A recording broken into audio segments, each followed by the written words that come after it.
ladies and gentlemen, I'm Meadsy69 and welcome back to the Centurion I. Now, the Centurion I is, I think, a tank that I've never actually reviewed. I think I've done a video, one of my first ever videos on this tank, but I didn't really review it. And I haven't really played it since then. It's a nice tank, actually. I'm very surprised. I didn't think I would enjoy this tank. 2,334 DPM, has nice DPM, reload is 4.8, penetration 226 on your AP, 258 on your APCR, 42 on your HE, damage is only 190 on your AP, 160 on your APCR, and 250 on your HE. Aim time good at 3 seconds, and dispersion is amazing at 0.269, and it does have a nice 10 degrees of gun depression. Now, the speed's pretty good as well at 40 for a big, heavy tank. I didn't think I'd enjoy this tank, and when I first played it, I thought, it's just a meh tank. But one of my patrons asked me to do a video on the tank a while ago, and I just really haven't had the time. And not so much haven't had the time as such, I've always thought of this as a boring tank. But you know what? Ever since playing it, I've been playing it lately to get the footage, and I'm actually enjoying this tank. I think it's really, really nice. I always love the tanks with the quick firing gun. I mean, 4.9 second reload. The accuracy is just to die for. The accuracy is so good on this tank. The turret is actually really, really troll as well. If you can use it with that 10 degrees of gun depression, you will actually get some bounces, which you just see 420 block damage already.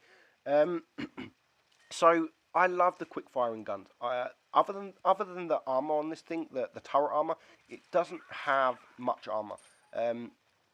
So always have to try and use that gun depression if you can.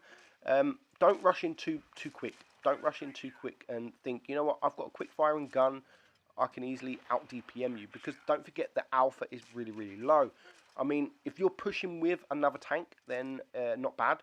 Then I would definitely recommend to push, because I loved these kind of tanks where the accuracy is just so good. I mean, we can hit that shot on the motion no problem. Perma-tracking tanks is so much fun to do as well in these kind of tanks, in these British medium tanks like the Comet, the Carnarvon, anything like them with the quick firing guns. Then they are fun if you can perma-track tanks. But I mean, I just like to sit behind a building like this and just poke in, poke out, get the shots out, and then sort of hide. I love that kind of gameplay, and for me, it's fun. That's the kind of gameplay I like.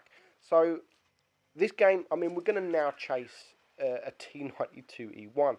Because of that quick firing gun, we are able to do a little bit of damage. And you know what? We gave up. We gave up. We're not going to chase him. We're going to go back and we're going to turn and go for the standard B. But as I get there, he's pretty much dead anyway. Nice shot there from that WZ111.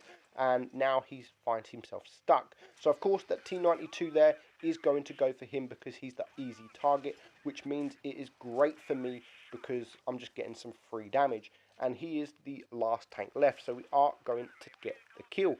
Now, that game, I mean, 2.5k damage, not much. We still bounced 980 damage. End up on a first class. We do make some credits as well, 46,000 credits, which isn't bad for a tier 8 tech tree tank. Now, I bounced more than I expected. I definitely bounced more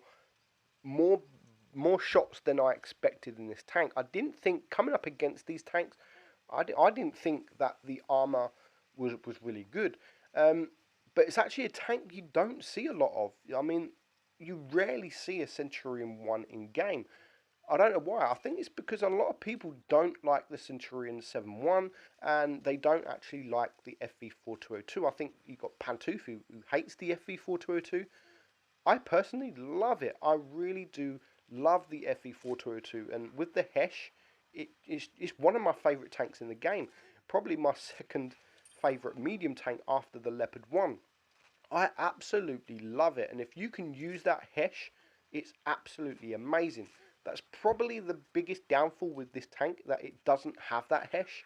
If this tank had the Hesh, wow, what a tank this would actually be. It would be, I mean, it would be so good. Um, so I'd like to see this tank played more. I would like to see this tank play more because it is one of the tier 8 mediums that has kind of been left behind with all the other medium tanks coming into the game. AMX CDCs, you've got the T54 lightweights, the T54 mod 1s, Type 59s, etc. The Rev. Um, they are probably all better than this, but playing the tank, I did really enjoy it. I really did. And I enjoyed it more when we're in these kind of situations like now, and I'm able just to farm damage without no one looking at me. And because of the rate of fire of this thing, you can pump out that damage really quick. Even though it does 190 alpha, you can still pump out that damage really, really quickly. And because of the turret of this thing and the gun depression, you are still able to bounce the shots. So I enjoyed it. I really did enjoy it, and I didn't think I was going to enjoy it, but I really did. I even bought it back. I even bought it back on my main account, which I rarely do, considering I have contributor accounts in Asia. I don't play it at the moment. I still haven't played the Asia, NA, and EU. I rarely buy tanks back from especially from Tech Tree on my main account. But I thought, you know what? I'm going to buy this back because I really did enjoy it, and it's not a tank that I'm going to sit there and think, you know what, I'm going to go play the Centurion. I'm going to play the Centurion. There is other tanks, of course, that I would pick over this, such as that's the CDC and the Rev, and there is a few other medium tanks as well. I can't quite think of some off the top of my head, but it is a nice tank, and I would definitely recommend if you haven't gone up this line yet. If you haven't ever decided to go up this line, it definitely is a lovely line to go up. I mean, the tier 7, from the tier 7, the Comet is really, really nice. And then you get this, which I find really nice. And of course, the Centurion 7-1 with the Hesh, that is lovely. And then you end up with the FV4202, which again is a nice tank. Now, this last battle here on Alpenstadt, we're going to play it front line, and we're going to use that turret, and we're going to use the gun depression. Now, luckily there's no TDs, so because there's no TDs sat at the back, I can play a little bit more aggressive. And if there was TDs, then I wouldn't do some of these pushes that I'm doing right now. Like, I wouldn't be able to get on this hill where I'm at, because you would just get wrecked from the TDs. But because there's no TDs, I am able to poke up a little bit more than I usually would. So you can see just the gun depression, the turret armor working. I'm able to farm 800 damage in a quick amount of time, 1000 damage in a quick amount of time, because of that rate of fire. And we haven't taken any damage back yet. We've blocked 200 damage. I think that was from the cruel twist. I'm not 100% sure. But there's a lot of tanks around this area. There's, what, 6 tanks all around this area. So there's a lot of tanks. I mean, I think there's even 7 tanks around this area. So there's a lot of tanks. And you can see another bit of block damage there. And again, we're bouncing everything that comes our way from these medium tanks so far. And they're not able to do anything. So we're able to bring the Dracula down to a one-shot. And a couple of my team have started to push that middle, the J Panther there, and because of that, it has taken the attention of some of these tanks. So we are able to push, and you can just see, look, they all despair, they all just go towards the middle, and because they go towards the middle, I am then able to just poke up. And considering now that T44 is a one-shot, the Dracula's a one-shot, the Cruel Twister's a one-shot, now is a fantastic time to start pushing.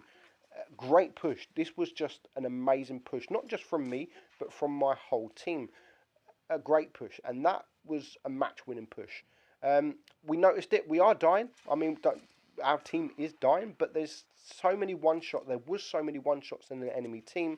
With my full hit points and my rate of fire, I mean, I knew that we had this game. And you can see I'm going for the KV3, but I'm always trying to look for that Cruel Twist, because he is a one-shot.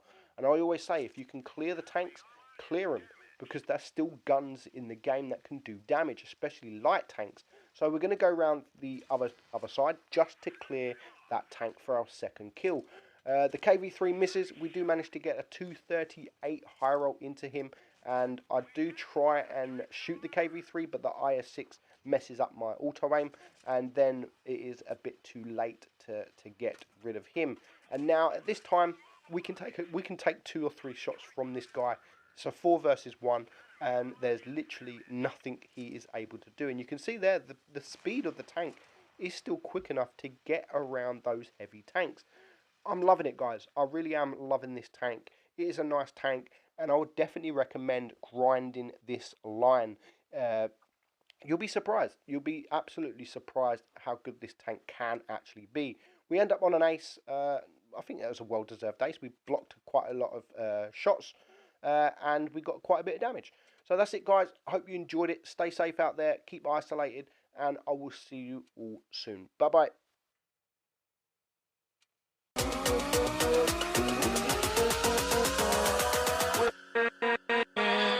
With